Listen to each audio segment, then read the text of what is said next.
सूर्याय नमः।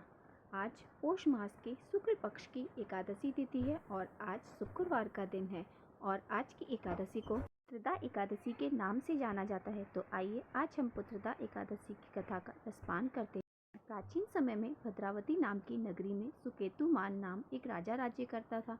उसकी कोई संतान नहीं थी, ना उसे कोई पुत्र प्राप्त हो रहा था। उसकी पत्नी का नाम शैव्य था। उस पुत्रहीन राजा के मन में बड़ी चिंता रहती थी कि उसके बाद उसे और उसके पूर्वजों को कौन पिंडदान करेगा।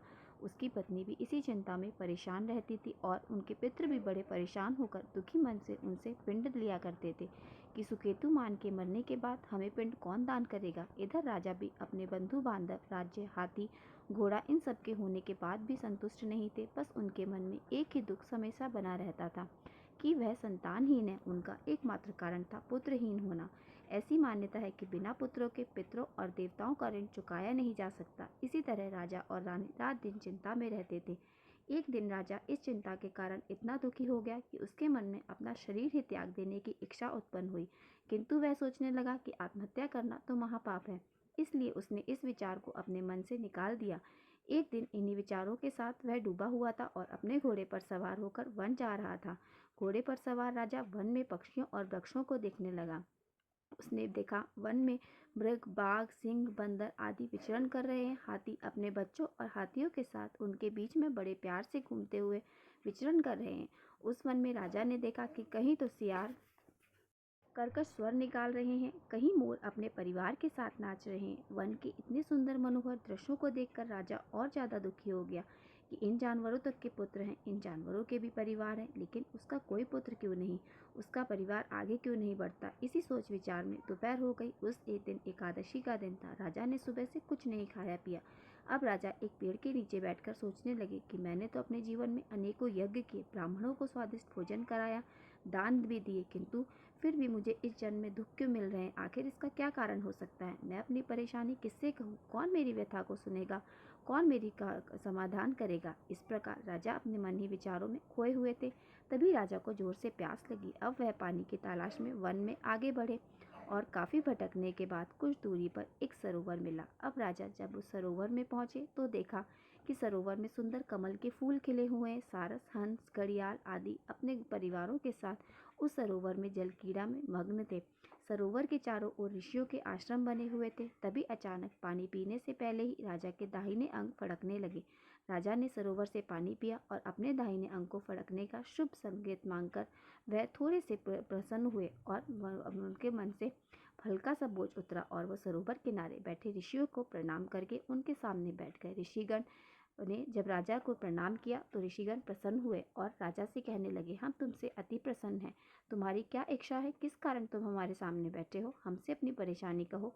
तब राजा ने उनसे प्रश्न किया, हे विप्र, आप सब कौन है और किस लिए यहाँ पर रह रहे। राजा की बात सुनकर ऋषिगण कहने लगे, हे राजन, आज पुत्र प्राप्ति की इच्छा रखने वालों को श्रेष्ठ पुत्र प्राप्त होता है और आज की एकादशी है, इसलिए इसे पुत्रदा एकादशी के नाम से जानते हैं।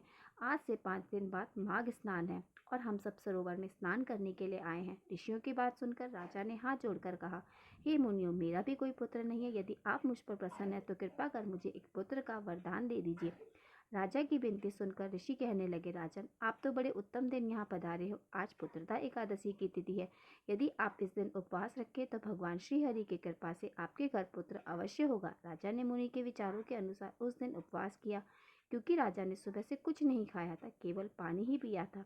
इस प्रकार राजा ने बड़े प्रसन्न मन से भगवान श्री हरि का पूर्ण श्रद्धा और विश्वास से पुत्रदा एकादशी का व्रत किया और द्वादशी तिथि के दिन वन में रहकर ही फल ग्रहण करके व्रत का पारण किया और फिर ऋषियों को प्रणाम करके राजा वापस अपनी नगरी में आ गया। और उसके बाद भगवान श्री हरि की कृपा से पुत्रदा एकादशी का व्रत सच्चे मन से, श्रद्धा से, विश्वास के साथ रखने लगे। कुछ ही दिनों के बाद रानी गर्भवती हुई और उन्हें एक सुंदर तेजस्वी पुत्र को जन्म दिया। बड़े होने पर राजकुमार अत्यंत वीर, धनवान, यशस्वी और प्रजापालक बने। उनकी प्रजा उनसे बड़ा प्रेम करती थी। इस प्रकार पुत्रदा एकादशी के व्रत के प्रभाव से संतानहीन राजा और रानी को पुत्र का सुख मिला। यह थी पौष पुत्रदा एकादशी व्रत की कथा।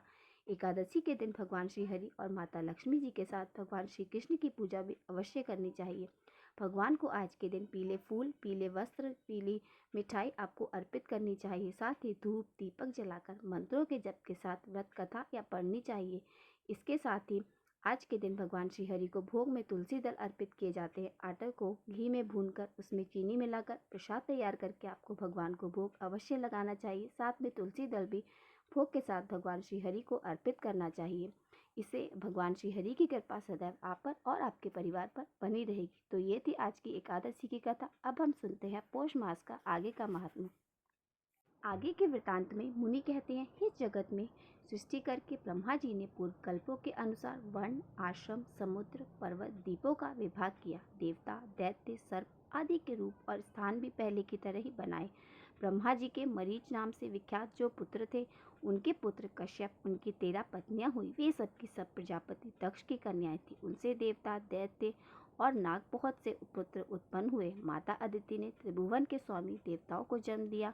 दति ने दैत्यों को तथा दनु ने महापराक्रमी और भयानक दानवों को उत्पन्न किया। विनती से करुण और अरुण तथा यह 2 पुत्र और खसा के पुत्र यक्ष और राक्षस तथा कुद्र ने नागों को और मुनि ने गंधर्व को जन्म दिया। क्रोधा से कुलाय तथा अरिष्टा से अप्सराएं उत्पन्न हुई। इरा ने रावत आदि हाथियों को उत्पन्न किया। ताम्रा के गर्भ से रशेनी आदि कन्याएं पैदा हुई। उन्हीं के पुत्र शैन अर्थात वाजभस और शक आदि पक्षी हुए। इला से वृक्ष तथा प्रधा से जल जंतु उत्पन्न हुए। कश्यप मुनि के अदिति के गर्भ से जो संतानें हुई, उनके पुत्र पौत्र देहित्र तथा उनके भी पुत्रों से यह सारा संसार व्याप्त है। कश्यप जी के पुत्रों में देवता प्रधान है। इनमें कुछ तो सात्विक है, कुछ राजस है और कुछ तामस है। ब्रह्मा देवताओं में श्रेष्ठ परम श्रेष्ठी प्रजापति ब्रह्मा जी ने देवताओं को यज्ञ भोग का भोक्ता तथा त्रिभुवन का स्वामी बनाया, परंतु उनके सौतेले भाई दैत्यों, दानवों, राक्षसों ने एक साथ मिलकर उन्हें ही कष्ट पहुंचाना आरंभ कर दिया।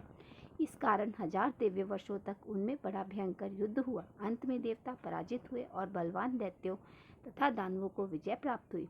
अपने पुत्रों को दैत्यों दानवों के द्वारा पराजित और त्रिभुवन के राजा अधिकार से वंचित तथा उनका यज्ञ भाग छिन गया, यह देखकर माता अदिति अत्यंत शोक से पीड़ित हो गई। फिर उन्होंने भगवान सूर्य की आराधना के लिए महान प्रयास आरंभ कर दिया। वे नियमित आहार करती हुई कठिन नियमों का पालन और आकाश में स्थित तेजो राशि भगवान सूर्य की स्तुति करने लगी। इस प्रकार माता अदिति बोली, हे भगवान, आप अत्यंत सूक्ष्म सुनहरी आभा से युक्त दिव्य शरीर धारण करते हैं। आपको नमस्कार है। आप तेजस स्वरूप, तपस्वी के ईश्वर, तेजस्वी के ईश्वर, तेज के आधार और सनातन पुरुष हैं। आपको प्रणाम है। हे गोपत, आप जगत का उपकार करने के लिए जब अपनी किरणों से पृथ्वी का जल ग्रहण करते हैं, उस समय आपको जो तीव्र रूप प्रकट होता है, उसे मैं नमस्कार करती हूँ। 8 महीने तक सोममय रस को ग्रहण करने के लिए आप जो अत्यंत तीव्र रूप धारण करते हैं, मैं उसे प्रणाम करती हूँ। हे भास्कर, उसी संपूर्ण रस को बरसाने के लिए जब आप छोड़ने को तत्पर होते हैं, उस समय आपका जो तृप्तिक काक मेघ रूप प्रकट होता है, उसको नमस्कार करती हूँ। इस प्रकार जल की वर्षा से उत्पन्न हुए सभी प्रकार के अन्नों को पकाने के लिए आप जो भास्कर रूप धारण करते हैं, उसे मैं प्रणाम करती हूँ। हे तरण जड़ हन धान की वृद्धि के लिए जो आप पाला गिराने के कारण अत्यंत शीतल रूप धारण करते हैं, उसको मेरा नमस्कार है। हे सूर्यदेव, वसंत ऋतु में जो आपका सौम्य रूप प्रकट होता है, जिसमें ना अधिक गर्मी होती है ना अधिक सर्दी, मेरा बारंबार नमस्कार है। जो संपूर्ण देवताओं तथा पुत्रों को तृप्त करने वाला और अनाज को पकाने वाला है, आपके उस रूप को मेरा नमस्कार है। जो रूप ललाओं और लताओं और वृक्षों का एकमात्र जीवनदाता और अमृतमम है, उस देवता को पितरों का पान कराते हैं, आपके उस सोम रूप को नमस्कार है। आपका यह विश्वम स्वरूप ताप और तृप्ति प्रदान करने वाले अग्नि और सोम के द्वारा व्याप्त है, आपको नमस्कार है। हे विभाव, जो आपका जो रूप ऋक, रजु और साम में तेजों की एकता से इस संपूर्ण विश्व को तापता है, उस देवता को जो वृत्त कई स्वरूप है जिसके, उसको मेरा नमस्कार है। तथा जो भी उत्कृष्ट रूप है जिसे ओम कहकर पुकारा जाता है, उसे अस्तुलु, उस सदा आत्मा को नमस्कार है। इस प्रकार देवी अदिति नियम पूर्वक रहकर दिन रात सूर्य देव की स्तुति करने लगी। उनकी आराधना की इच्छा से वे प्रतिदिन निराहार रहती। इसके बाद बहुत सारा समय बीतने पर भगवान सूर्य ने दक्ष कन्या अदिति को आकाश में प्रत्यक्ष दर्शन दिया। देवी अदिति ने देखा, आकाश से पृथ्वी तक तेज का एक महान पुंज स्थित है। प्रज्वलित ज्वाला के कारण उसकी ओर देखना कठिन हो रहा है। उन्हें देखकर देवी अदिति को बड़ा भय हुआ। फिर वे बोली, हे कुपत, आप मुझ पर प्रसन्न हो। मैं पहले आकाश में आपको जिस प्रकार देखती थी, वैसे आज नहीं देख पाती। इस समय यह भूतल पर मुझे केवल तेज का ही समुदाय दिख रहा है। हे दिवाकर, मुझ पर कृपा करे, जिससे आपके रूप का दर्शन मैं कर सकूं। भक्त वत्सल प्रभु, मैं तो आपका भक्त हूँ और आप मेरे पुत्रों की रक्षा कीजिए। आप ही ब्रह्मा होकर इस संपूर्ण विश्व की सृष्टि करते हैं, आप ही पालन करने के लिए तत्पर होकर सदा इसकी रक्षा करते हैं और अंत में सब कुछ आप में ही लीन हो जाता है। संपूर्ण लोकों में आपके सिवा दूसरी कोई गति नहीं है। आप ही श्री ब्रह्मा विष्णु शिव इंद्र कुबेर यम वरुण वायु चंद्रमा अग्नि आकाश पर्वत समुद्र है। आपका तेज सबका आत्मा है, आपकी क्या स्तुति की जाए। प्रभु हे यज्ञेश, प्रतिदिन अपने कर्म में लगे हुए ब्राह्मण तरह तरह के पदों से आपकी स्तुति करते हुए यज्ञ किया करते हैं। जिन्होंने अपने मन को अपने वश में कर लिया है वे योगनिष्ठ पुरुष योग मार्ग से आपका ही ध्यान करते हुए परम पद को प्राप्त होते हैं। आप विश्व को ताप देते, उसे पकाते, उसकी रक्षा करते और उसे भस्म कर डालते हैं। फिर आप ही जल गर्भित शीतल किरणों द्वारा इस विश्व को प्रकट करते हैं और आनंद देते हैं। कमल योनि ब्रह्मा जी के रूप में आप ही सृष्टि करते हैं। श्री विष्णु नाम से आप ही पालन करते हैं और कल्पा में रुद्र रूप धारण करके संपूर्ण जगत का संहार करते हैं। मुनि कहते हैं कि इसके बाद भगवान सूर्य अपने इस तेज से प्रकट हुए। उस समय वे तपाए हुए तांबे की तरह कांतिमान दिखाई देते थे। देवी अदिति उनका दर्शन करके चरणों में गिर पड़ी। तब भगवान सूर्य कहने लगे, देवी तुम्हारी जो इच्छा हो वह वर मुझसे मांग लो। तब देवी अदिति घुटने के बल से पृथ्वी पर बैठ गई और मस्तक झुकाकर प्रणाम करके वरदान भगवान सूर्य से बोली, मुझको क्योंकि ऐसा कहा जाता है कि महिलाओं को स्त्रियों को कभी भी साष्टांग दंडवत प्रणाम नहीं करना चाहिए। तब देवी बोली, हे सूर्यदेव आप प्रसन्न हो। अधिक बलवान दैत्य और दानवों ने मेरे पुत्रों के हाथों से त्रिभुवन का राज्य और यज्ञ भाग छीन लिया है। गोपत उन्हें प्राप्त करने के लिए निमित्त आप मुझ पर कृपा करें। आप अपने अंश से देवताओं के बंधु होकर उनके शत्रुओं का नाश कर दीजिए। प्रभु आप ऐसी कृपा करें जिससे मेरे पुत्र पुनः यज्ञ भाग को भोगता तथा त्रिभुवन के स्वामी हो जाए। तब भगवान सूर्य ने देवी अदिति से प्रसन्न होकर कहा, देवी मैं अपने सहस्त्र अंशों सहित तुम्हारे गर्भ से अवतरित होकर तुम्हारे पुत्र के शत्रुओं का नाश करूंगा।